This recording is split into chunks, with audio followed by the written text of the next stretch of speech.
মেথির ফোড়ন দিয়ে ঢ্যাঁড়স নিরামিষের এত ভালো পদ বোধহয় আর হয় না। তাই আমি কিভাবে করলাম, সঙ্গে থাকুন, দেখতে থাকুন।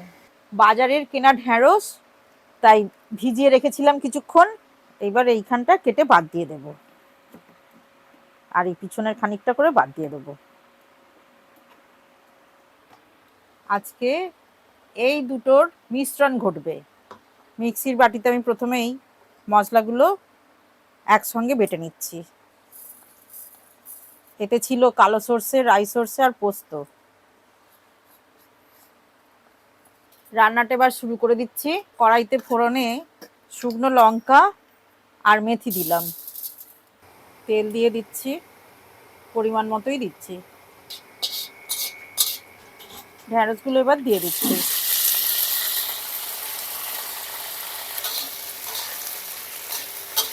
কালারটা সবুজ সবুজ থাকবে, শুধু একটু নেড়ে নেওয়া গরমে।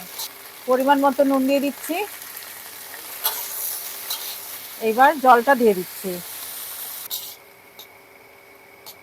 কিছুক্ষণ চাপা দিয়ে সিদ্ধ হতে দেব।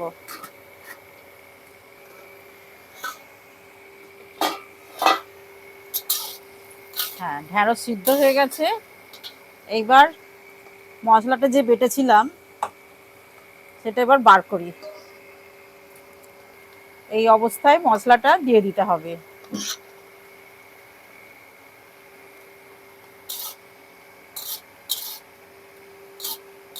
রান্নাটা হয়ে গেছে, কাঁচা তেল দিয়ে নামিয়ে নেব। এতই সুস্বাদু খেতে একটা পদ। ঢ্যাঁড়স তো এমনিই খেতে ভালো, তার উপরে আবার সর্ষে পোস্তর কামাল। ঢ্যাঁড়সগুলো নামিয়ে নিচ্ছি। না করে খেলে বুঝতেই পারবেন না।